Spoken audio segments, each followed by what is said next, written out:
Good evening, everyone. The lady that you see is Kamla Devi. She grew up in Varanasi on a large estate with beautiful gardens as a personal playing ground. As life would have it, she got married and moved from a Haveli into a one room apartment in Calcutta that she shared with 10 other people. Her family ran into financial troubles and had to give up the house and the large estate, including the gardens that they had. Her loving husband made her one promise that one day he would buy her a home where she could have the kind of garden she had while growing up. It took 40 years, but he kept his word. In the hills of Lonavala, he built a second home and gifted it to her as he had committed. They visited often, by themselves or with their grandchildren, until his health took a downturn and he consequently passed away. Kamla Devi held this place close to her heart, and the house now held immense sentimental value for her. She didn't visit as often anymore, and the grandchildren too had grown up and moved away to study. Because of the deep attachment to her house, there was no question of selling it.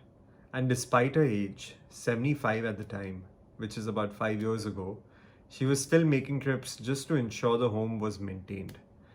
Despite the complete support of her children, the unending expenses on a property that was barely even used was a bother to her. Her grandson, that's me, suggested opening it up to guests as a means to be financially independent while putting the place to use to ensure better upkeep. Her hesitation was surprisingly short lived. She saw the benefits and agreed, but with only one caveat that it would stay a vegetarian home. Each home has its story, a labor of love for many that unfortunately turns into a white elephant over time, as this aspirational purchase turns into a money pit. That is where we step in as Vista. We take over all the hassles of hosting and turn an expense incurring asset to an income generating one for homeowners. On the other hand, we offer access to these beautiful homes for groups and families to get away. Sure, one could browse and book places off any crowdsourced platform like Airbnb, but we found that guests value the curation, quality assurance, and service that we offer at Vista. Thankfully, the execution of this idea wasn't limited to my grandmother's faith in me. We now have over 500 homeowners from Kasoli to Kochi who have trusted us with their home. Investors such as DSG Consumer Partners have shown faith in our business model, and Vista is now the largest hospitality brand for holiday home rentals in India. When I sum it up like that, it sounds like a dream run. And sure, it has been, if you can loosen the definition enough to include nightmares. Statistically, about 90% of startups fail, and keeping ourselves in the top 10% has taken a lot of hard work. There is one big secret to it, and I'll share that shortly. If you're familiar with what Darwin has to say is the key to survival, then you already know the one single word that I'm building up to. When we started Vista, we were in the same space as Oyo and Tribo. We worked with small hotels in tier 2, tier 3 cities of India. With a market driven by minimum guarantees and money being thrown at hotel owners, money became the critical factor to compete and even attempt to control guest experience. We frankly didn't have the financial muscle to compete in such a market. We had to take hard calls of laying off people and letting an office space go. We either had to shut shop or we had to find a way to pivot. And yes, it was just as frantic as this. We believed in ourselves as a team and decided to stick it out together. At that point, I think our motto was as simple as try until you succeed. Cliched, I'll admit, but the only one that made sense for us then. From review capturing systems for hotels to selling food on Zomato and Swiggy, we tried everything. We even launched in Sri Lanka and spent a year and a half building our base there.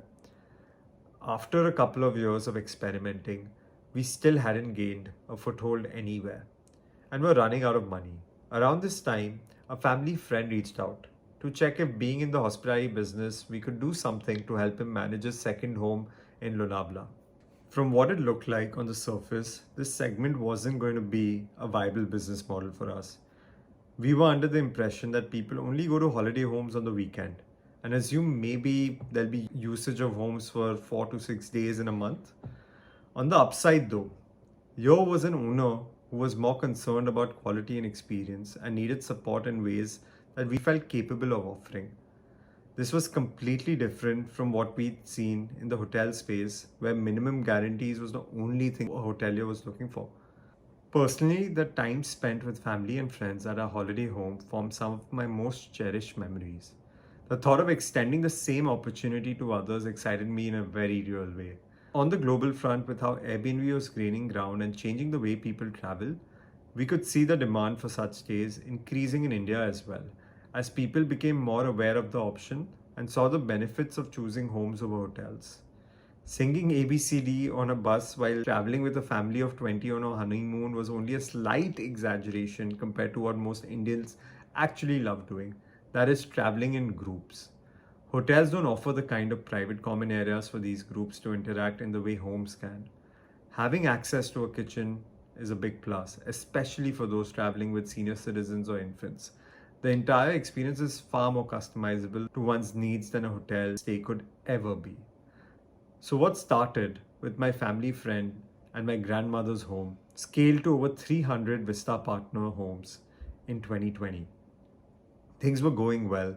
We had built the largest brand of boutique holiday home rentals and were preparing for the next phase of growth. Enter COVID. Absolutely unanticipated and utterly cruel to a business like ours. The entire world was brought to a standstill and uncertainty loomed large. With lockdowns in place and no travel whatsoever, our revenues came down to a big fat zero overnight. Lacking prior pandemic experience, we had no way to estimate when things would happen or any semblance of normalcy would return. We did what we knew best, tried and went back to saying, why not, to every opportunity. We had a large team this time around and was surprised by how in sync with this attitude all of them seemed to be. Times were hard, but this collective resiliency made it easier. We put in a lot of thought and deep dive into the why of what we do. Celebrations, reunions, corporate offsites were some of the key reasons why guests would stay with us.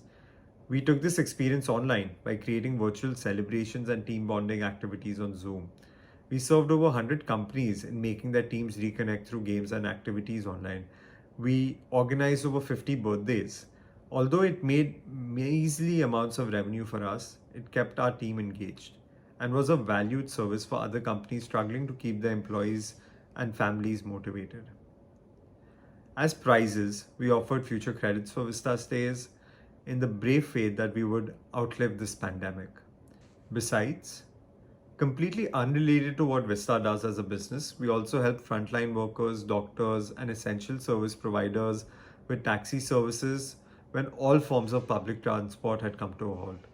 Contributing their help towards the need of the hour made our team feel united towards a worthy cause and kept us going. With respect to travel, things were fundamentally changing globally.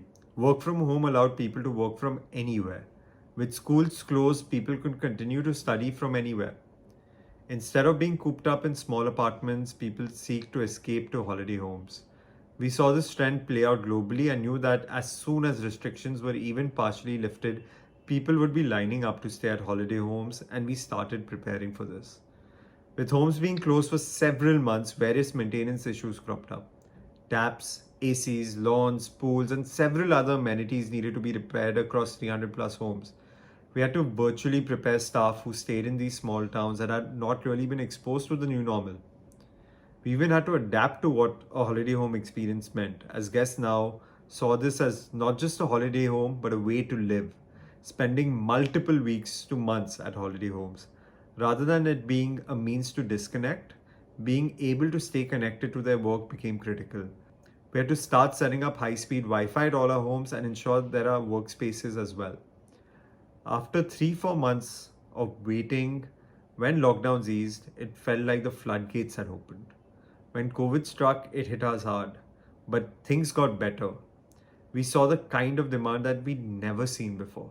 The numbers were looking great, and of course, that brought us relief, knowing we will be able to pay all the salaries, bring back those we had to furlough, and get back to work. But at a time where people were still dealing with a lot, what meant most to us was the fact that young kids, senior citizens who were most at risk, who hadn't stepped out of their apartments in months, were finally able to catch a breath of fresh air and live freely at homes. They had large spaces, a pool to jump into, open lawns to walk around, and without worrying about risk of being exposed to the virus. The biggest secret of survival? Adaptability. Whether it's the entire human race in the face of this pandemic or us as a business through our various challenges, the only way to make it through is to adapt. On a personal note, my grandmother's story probably needs its own separate talk, but I'll tell you this much. It is a true testament to the resilience of humans.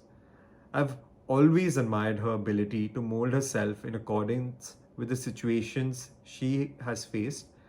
And if I'm able to stay brave and run a resilient business that grows from strength to strength, owing to its adaptability, you'll know where I learned it from. Thank you.